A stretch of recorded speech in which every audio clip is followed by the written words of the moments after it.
우리 아버지 하나님의 거룩한 성도 여러분, 하나님의 크신 은혜가 우리와 항상 함께 하셔서 여러분이 다른 사람들에게는 꾸어줄지언정 꾸지 않으면서 사는 그런 백성이 되기를 바랍니다. 오늘은 청지기의 원칙에 대해서 공부하는 시간, 그 5번째 시간으로 빚을 다루는 법에 대해서 함께 이야기를 나누겠습니다. 빚, 우리가 어떤 빚은 질 수도 있고 어떤 빚은 절대로 지지 않으면 좋겠는 그런 빚이 있습니다. 사도께서는 로마서 13장 8절에 말씀하시기를 피차 사랑의 빚 외에는 아무에게든지 아무 빚도 지지 말라. 남을 사랑한 자는 율법을 다 이뤘느니라. 여기 권장되는 빚이 있습니다. 사랑의 빚은 지는 것 성경은 허락하고 있지만 그것조차도 사랑을 받는 것보다 사랑을 주는 것이 훨씬 더 유익하고 우리들 마음 가운데 더 커다란 행복감을 가져다 줄 수 있습니다. 그러므로 여러분, 오늘 이 말씀, 피차 사랑의 빚 외에는 아무에게든지 아무 빚도 지지 말라. 남을 사랑하는 자는 율법을 다 이루었느니라 말씀하셨습니다. 로마서 13장 8절의 말씀입니다. 그리고 반드시 꼭 갚아야 하는 빚이 있습니다.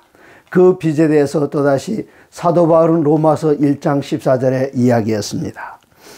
헬라인이나 야만이나 지혜 있는 자나 어리석은 자에게 다 내가 빚진 자로다. 그러므로 나는 할 수 있는 대로 로마에 있는 너에게도 복음 전하기를 원하노라. 무슨 빚을 졌는가? 복음의 빚을 졌습니다. 우리 주위에 아파트 옆에, 그리고 내 사무실 앞에, 그리고 같이 일하는 직장의 동료, 이 사람들이 아직 그리스도 예수로 말미암는 하늘의 영원한 생명에 대해서 알지 못한다면 그들에 대해서 우리는 빚진 자들입니다. 모든 갚아야 할 빚 가운데 가장 급선무의 빚은 이웃 사람들에게 진 빚, 바로 사랑의 빚. 그것은 하나님께로부터 우리는 무한한 사랑을 받았는데 그 빚을 옆 사람에게 갚아야 됩니다. 그 빚 가운데 가장 커다란 빚은 하나님께서 우리들에게 복음을 통해서 영원한 생명을 주는데 우리 옆 사람들은 우리가 옆집에 살면서도 그들에게 복음을 전하지 않았기 때문에 그들에게 빚진 자입니다.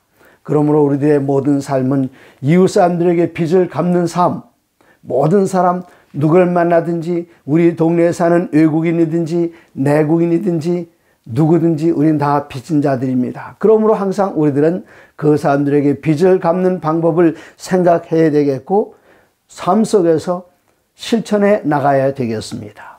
우리들 주머니에 전도지 한 장을 가지고 다니는 것, 자동차의 시조나 가정과 건강을 가지고 다니는 것, 예수 바라기도 좋습니다. 여러분께서 가장 쉽게 하실 수 있는 그 방법을 먼저 찾아서 빚을 부지런히 갚아주시기 바랍니다. 뿐만 아니라 저는 전도지 한 장을 주면은 사람들은 전도지 한 장으로 끝나지만 유튜브 채널을 소개해 주면은 거기다 구독을 시켜주면 항상 그분들은 아침마다 여기에 1분 말씀이 올라옵니다. 아침마다 새벽기도의 말씀이 올라옵니다. 그래서 저는 만나는 사람들에게 전화기를 달라고 해서 유튜브를 켜라고 합니다. 그 유튜브의 오른쪽 꼭대기에 돋보기 보이는 그곳에 공 누른 다음에 자판을 영어로 바꿔서 EGW365, EGW365를 입력한 다음에 구독을 시켜주면 제가 그 사람을 다시 방문하지 않아도 이 사람은 계속해서 복음을 들을 수 있습니다. 사도는 우리들에게 이야기합니다. 때를 얻든지 못 얻든지 항상 전파하라. 오늘 청지기의 말로 대입시켜보면은 때를 얻든지 못 얻든지 항상 이웃 사람들에게 복음의 빚 갚기를 위해서 노력하라. 저는 그렇게 이야기해 보고 싶습니다. 이제 오늘 교과의 내용으로 돌아가서 빚을 다루는 법. 자, 5과입니다. 신명기 28장에서 하나님께서는 이스라엘 백성들을 인도하시고 저 시내 광야에서 모세는 40일 동안 백성들에게 하나님께서 그들에게 명령하신 법, 그리고 가나안 땅에 들어가서 어떻게 살아야 할 것인가를 40일 동안 그가 강론했습니다. 그 가운데 우리가 자주 인용하는 성경장이 있는데 특별히 어느 집이 이사를 했거나 새로 입주를 하거나 새로 상점을 개점했거나 그럴 때 목사님들은 이 성경절 읽기를 좋아하십니다. 신명기 28장 1절입니다. 내가 내 하나님 여호와의 말씀을 삼가 듣고 내가 오늘 네게 명령하는 그의 모든 명령을 지켜 행하면 뭐뭐 하면 가정법입니다.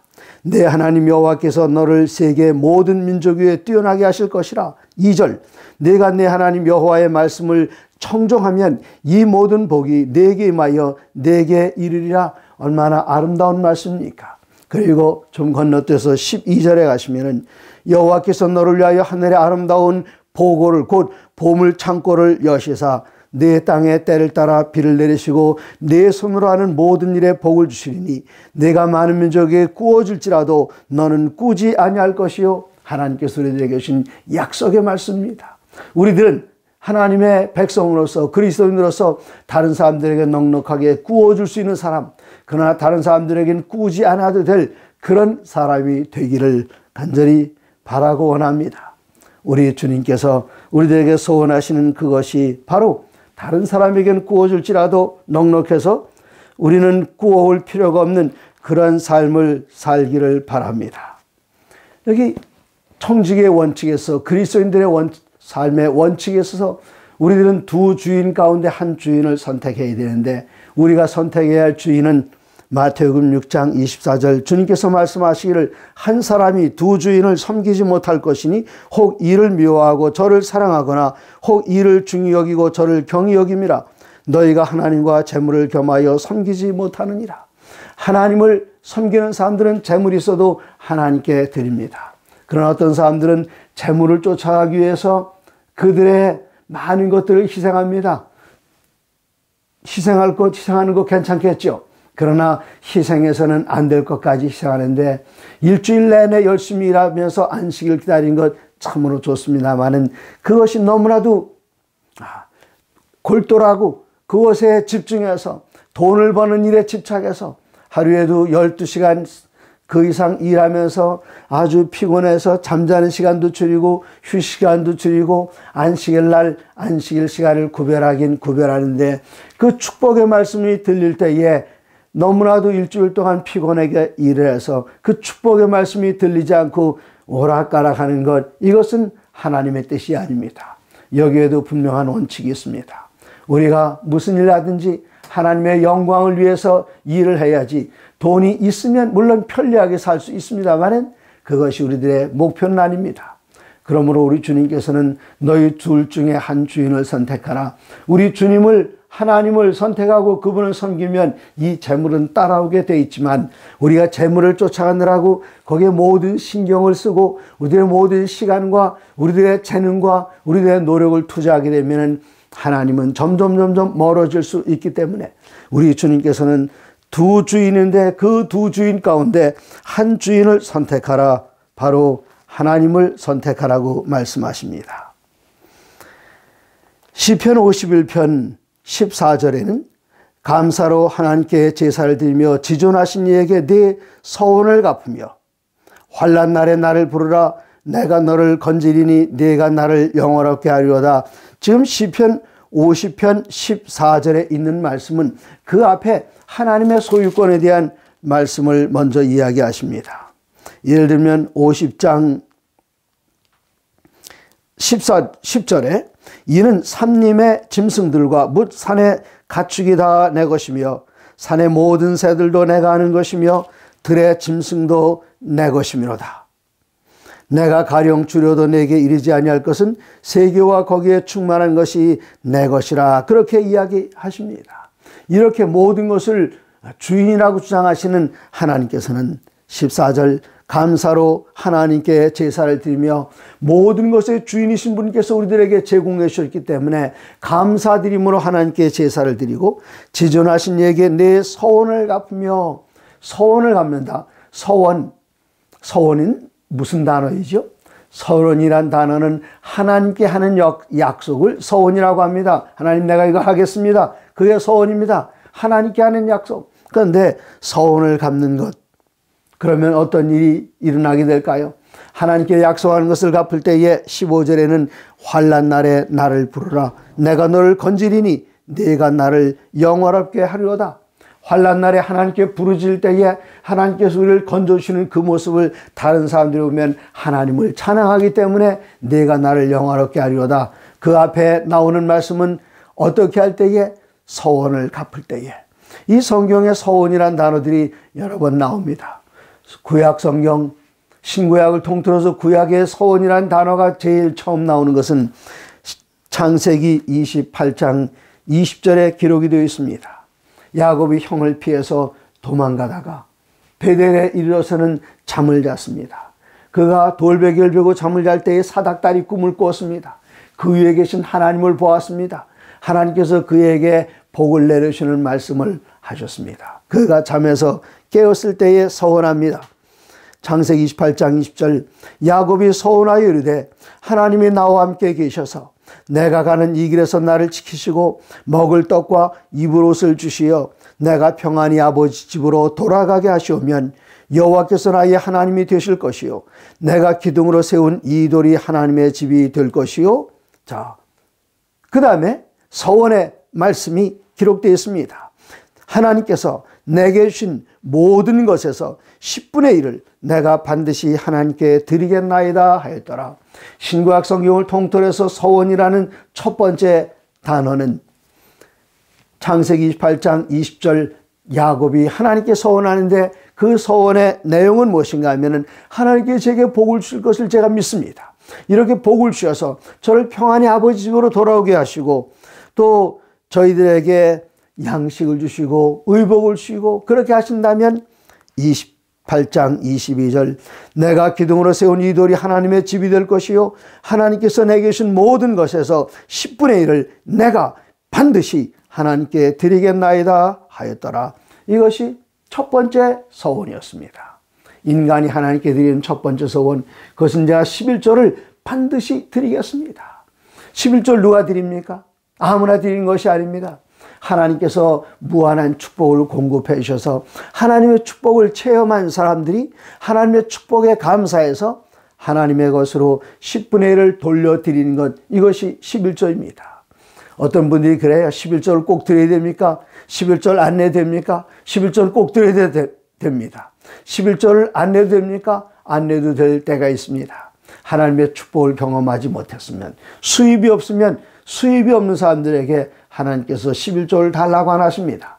11조는 반드시 하나님께서 우리에게 주신 것들 가운데 10분의 1, 그것을 드리는 것이 성경에 나오는 첫 번째 서원이었습니다.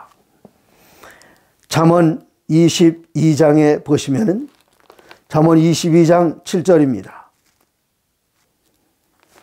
잠언 22장 7절에 여기 빚에 대한 이야기가 나오는데 부자는 가난한 자를 주관하고 빚진 자는 채주의 종이 되느니라. 누구에게 빚을 지게 되면은 나에게 돈을 빌려준 그 사람에게 내가 정말 그 앞에서 어렵게 행동하게 되고 그는 주인이 되고 나는 종이 될 수밖에 없는 그런 처지에 놓이게 됩니다. 그래서 성경은 권면하기를 부자는 가난한 자를 주관하고 빚진 자는 채주의 종이 되느니라. 우리들은 하나님 안에서 자유를 얻은 자유인들입니다. 그러나 다른 사람들에게 아쉬운 말을 하게 되고 또 그에게 뭔가 부탁을 하게 되고 또 그에게 뭔가 빌리게 된다면 그 앞에서 우리들은 당당하게 자유인으로 설 수 없습니다. 잠언 기자는 분명하게 말하기를 빚진 자는 채주의 종이 되느니라. 그런데 우리들의 삶이 어려워서 빚을 지신 분들이 이미 있겠죠. 그러면 그 빚에서 새가 올무에서 벗어나는 것처럼 신속하게 여기서 벗어나야 됩니다. 그런 빚에서 벗어나는 방법 몇 가지를 제안하고 있습니다. 첫 번째는 내가 이 빚을 신속하게 갚겠다고 그리고 다시는 빚지지 않겠다고 선언하십시오. 누구에게 선언합니까? 나 자신에게 선언하고 가까운 사람들에게 선언하고 마치 5일 금연학교 기억하십니까? 이 5일 금연학교에서 처음에 하는 일이 무엇인가 하면 주위에 있는 사람들에게 나는 담배를 끊기로 결심했다. 그것을 사람들에게 이야기하고 여기저기 붙여놓고 물론 다시는 빚지지 않겠다고 써서 붙여놓는 뭐 그런 것은 아닙니다만은 첫 번째는 빚지지 않겠다고 나 자신에게 선언합니다. 두 번째는 그 빚을 갚아나가는데 수입이 있을 때마다 우리에게 급한 거 많죠. 반드시 해야 할 것은 수입이 있을 때에 11조를 구별하고 헌금을 구별하고 우리들에게 가장 중요한 생명과 관계된 것을 지출하지만 불효불급한 것들 위해서 빚을 갚기 전에는 지출하지 말아야 됩니다. 이것이 정말 반드시 내게 이것이 없으면 안 된다, 그런 것들이라면 지출할 수 있지만 꼭 생명과 관계된 일이 아니라면 그런 지출은 미루고 빚을 갚는 일에 최우선순위를 두어야 합니다.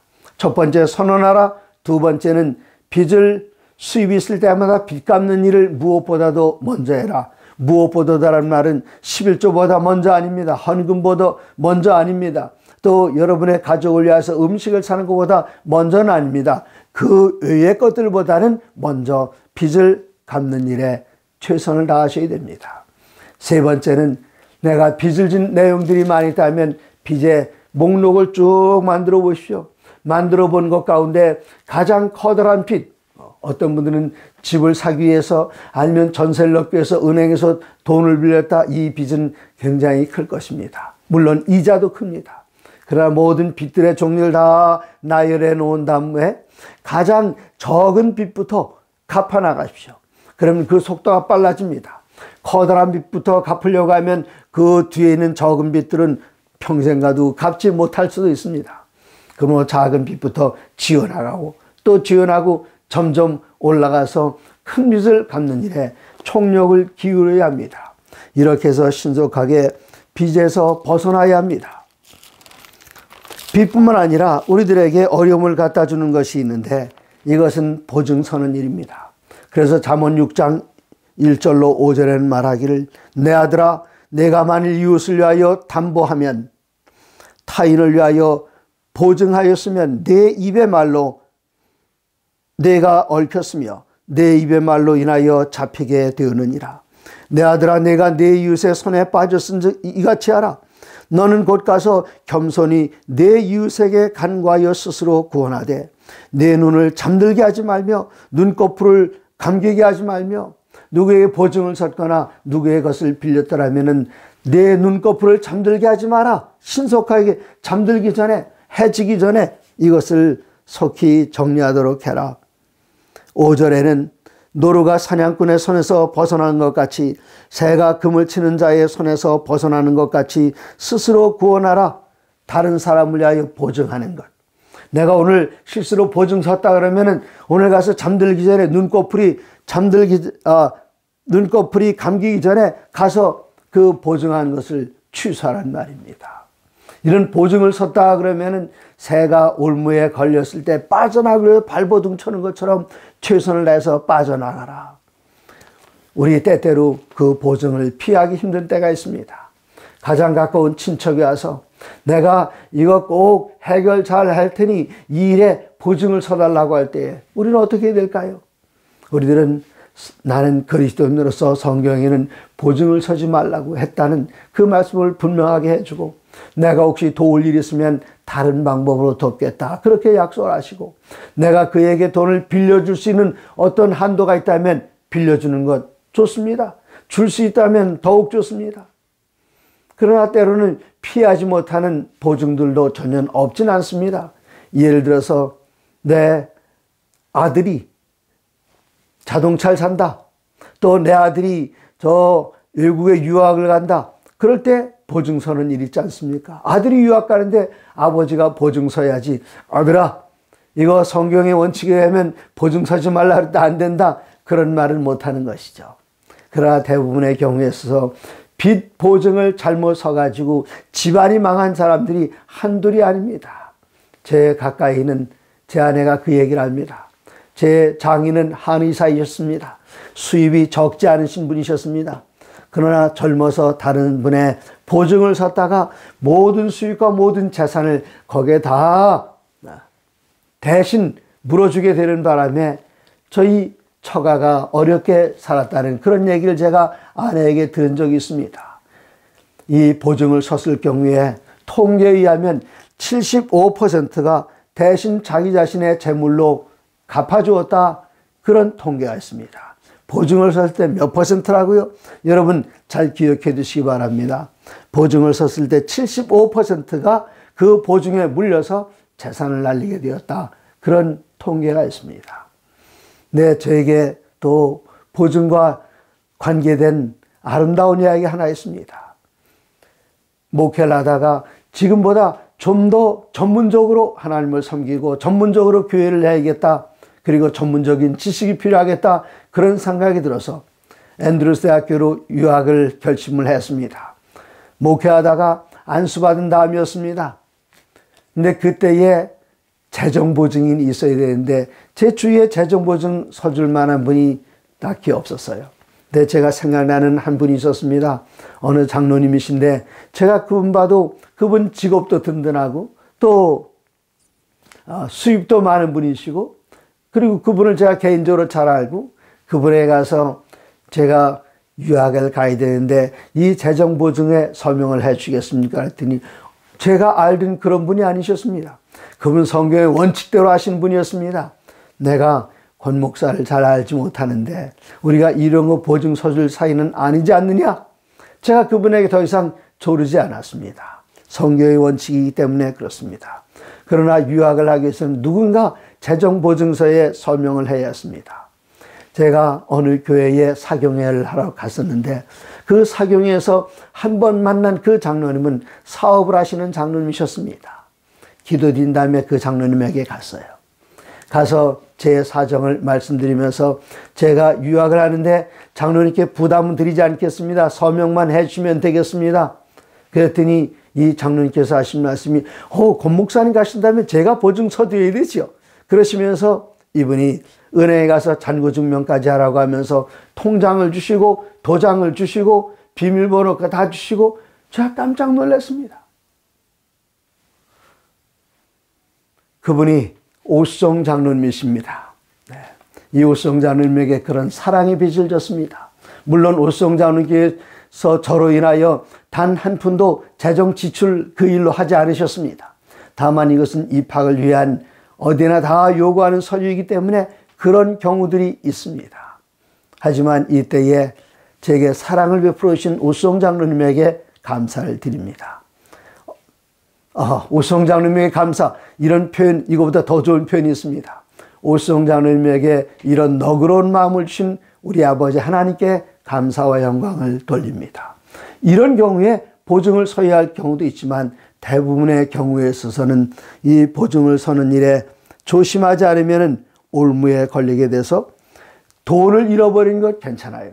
그러나 더 힘든 것은 그 사람을 잃어버리고 그 사람과 나의 관계가 깨져서 다시는 만나지 않게 되거나 원수가 되게 하는 것, 차라리 그거보다는 보증을 부탁받았을 때에 겸손하게 그리고 부드럽게 사정을 이야기하면서 거절할 수 있는 것, 그런 지혜를 얻었으면 좋겠습니다. 그런데 요즘은 보증보험이라는 게 있죠. 네, 보험회사에서 그 보험금을 좀 내면 그 보증을 서주는 그런 보험 제도가 있어서 이런 제도를 이용할 수도 있겠습니다. 28장 같은 잠언입니다. 잠언 28장 20절에는 잠언 28장 20절에 충성된 자는 복이 많아도 속히 부하고자 하는 자는 형벌을 면하지 못하리라. 누가 복이 많다고요? 충성된 자는 복이 많다. 어떤 일에 자기 사업에 근신한 사람, 이런 사람들은, 충성된 사람들은 복을 많이 받을 수 있습니다. 그런데 부지런히 일해서 차근차근 땀 흘려가면서 노력해서 수입을 증가시키려는 그런 진실한 사람들이 있는가 하면 28장 22절 잠언에 기록하기를 28장 20절이었죠. 충성된 자는 복이 많아도 속히 부하고자 하는 자는 형벌을 면하지 못하리라. 그렇게 말씀했습니다. 속히 부자가 되는 방법 있습니다. 어떻게 하면 금방 부자가 되죠? 노름을 해 따면 부자가 됩니다. 복권 사서 당첨된 부자가 됩니다. 그러나 노름에서 부자된 사람들 전 보질 못했습니다. 복권 사서 당첨된 사람들을 가끔가다 신문에서 읽지만 몇 년 후에 보면은 그 복권을 사서 당첨된 사람이 그것으로 인하여 부유하게 되고 다른 사람을 복되게 하고 그런 얘기보다는 흥청망청하다가 이 사람들을 피하여 도망다니다가 결국 패가 망신하는 그런 이야기들을 많이 보고 들었습니다. 그러므로 노력하지 않고 순간에 많은 재물 얻게 하는 것, 그리고 누가 와서 투자라고 이야기합니다. 여기다 지금 투자를 하면 이게 몇 달이 지나면 몇십 배가 된다. 그렇게 해서 적게 투자해서 많은 것을 얻게 하겠다는 것, 이런 것은 다 하나님의 방법이 아닙니다. 사기입니다. 이런 것들을 피해야 됩니다. 부당한 거래, 이것 전적으로 피해야 됩니다. 이런 일에 걸려들지 않도록 우리가 유혹받지 않도록 하나님께 기도드리면서 하나님의 지혜를 필요로 해야겠습니다. 자, 이제 성경에는 또 좋은 제도가 있습니다. 신명기 15장 1절입니다. 매 7년 끝에는 면제하라. 뭐 하라고요? 다른 사람에게 돈 빌려갔습니다. 그런데 1년이 지나도 이 사람이 못 갚고 3년, 5년, 7년이 돼 아직 못 갚아요. 이럴 때 계속해서 빚을 준 것을 받을 수 있으면 좋지만 7년이 됐을 때는 그 빚 잊어버려라. 그렇게 말씀하십니다. 그걸 면제해줘라. 하나님의 명령입니다. 그러면 그 많은 빚을 면제해 주면은 난 어떻게 하라고요? 걱정할 필요가 없습니다. 하나님의 명령이기 때문에 그 명령에 순종하면 하나님의 백성들은 복을 받을 수 있습니다. 여기 그 말씀 계속 읽어보면 신명기 15장 2절 면제의 규례는 이러하니라. 그의 이웃에게 구워준 모든 채주는 그것을 면제하고 그의 이웃에게나 그 형제에게 독촉하지 말지니 이는 여호와를 위하여 면제를 선포하였습니다. 누구를 위하여? 하나님을 위해서 면제를 선포했다 그랬습니다. 그 비찬에 그동안 마음고생 많았지 안 갚아도 되네. 이게 누구를 위한 일인가 하면은 빚진 그 사람을 위한 일이 아니라 15장 2절 신명기에는 여호와를 위하여 면제를 선포하였습니다. 그렇습니다. 하나님을 위하여 한 것이라고요. 좀 더 읽어볼까요? 자, 4절입니다. 내가 만일 내 하나님 여호와의 말씀만 듣고 내가 오늘 내게 내리는 그 명령을 다 지켜 행하면 내 하나님 여호와께서 내게 기업으로 주신 땅에서 내가 반드시 복을 받으리니 너희 중에 가난한 자가 없으리라. 저 사람이 빚을 갚아야 되는데 면제받았으니 그 사람 편안하게 되고, 그리고 그것을 면제해 준 나는 하나님께서 약속하시를 내가 반드시 복을 받으시라. 그냥 하나님께서 복 받는다 그렇게 말씀하신 게 아니라 내가 반드시 복을 받으리라. 얼마나 아름다운 말씀입니까? 그러므로 사랑하는 성도 여러분, 혹시 여러분 교회 사랑으로 누구에게 뭔가 빌려줬는데 7년이 되도록 갚지 못한 그런 분이 혹시 있습니까? 그럴 때는 이 말씀을 한번 시험해 보십시오. 하나님께서 복을 주나 안 주나 말입니다. 그러나 여러분, 제 이야기를 듣고도 아직은 미심쩍을 수도 있겠습니다. 그러므로 여러분, 가능하면 다른 사람에게 꾸는 것보다는 내가 내 재정 계획을 잘 세워서 다시는 이런 올무에 걸려들지 않도록 그렇게 노력을 하시고, 또 하나님께서 주시는 그 축복을 항상 내 수입에서 몇 %를 떼어놔뒀다가 필요한 사람들이 있으면은 우리가 몇 %를 떼어놓으면은 수입에서 10분의 1은 11조로 드리고 나머지에서 몇 %, 5%나 10%나 아니면 15%나 정한 비율을 떼어놔서 거기서 하나님께 감사의 헌금을 드리고 안식일 헌금을 드리고, 선교제에서 오는 선교사들 그 주머니에다 여비도 줄 수 있고 선교비도 도와줄 수 있고, 가난한 사람들에게, 어려운 사람들에게 이곳에서 나오는 얻은 모아둔 그것을 사랑하는 형제와 자매들에게 나누게 된다면 그것은 하나님께 빌려드리는 것이고 여호와께 구이는 것이고 하나님께서 약속하신 그 약속대로 반드시 복을 얻게 될 것입니다. 그러므로 사랑하는 성도 여러분, 이제 우리들은 자유인입니다. 다른 사람을 빚져서 그 사람의 종이 되지 마시고 다른 사람들의 보증을 서주셔서 어려운 가운데 계시지 마시고 빚이 있으면 신속하게 그 빚에서 벗어나시기 바랍니다. 그러나 여러분, 이 말이 결론은 아닙니다만 결론은 이미 내렸습니다. 우리들이 현대사에 살면서 제도적인 빚을 지는 것들이 있습니다. 크레딧 카드를 사용하는 일입니다. 때때로 우리들이 크레딧 카드를 사용할 때에 내가 갚을 수 있는 한도를 넘어서는 것, 그것은 절대로 안 됩니다. 그 안에서만 쓰게 하셔야 됩니다. 그러나 크레딧 카드를 적절하게 사용하면 유익이 있을 수 있습니다. 크레딧 카드를 사용하게 되면 결제는 한 달 후에 되기 때문에 그동안에 이자가 붙을 수도 있습니다. 크레딧 카드를 적절하게 사용하게 되면 마일리지 포인트를 얻어서 유용하게 사용할 수도 있습니다. 우리들에게 좋은 제도는 우리가 잘 취하지만 내 능력 밖에 신용으로 무엇인가 쓰게 될 때에 마침내 올가미가 된다는 사실을 기억하시고 반드시 필요한 것만 내 수입의 범위 안에서 하나님께 기도하면서 우리들의 개인적인 재정과 또 하나님께 주신 복음 재정을 잘 활용하면 우리 모두에게 축복이 됩니다. 제가 어려서 읽었던 명심보감에는 재상분명 대장부라 그런 말씀이 있었습니다. 거기에 그 앞에는 술광에 있는 건데요. 주중불언 진군자여 재상분명 대장부라. 주중불언, 술 마시고 중얼거리지 않고 입 다물고 가만히 있으면 그 사람은 진짜 군자이고 우리들에게 해당되는 얘기는 아닙니다. 재상분명 대장부라.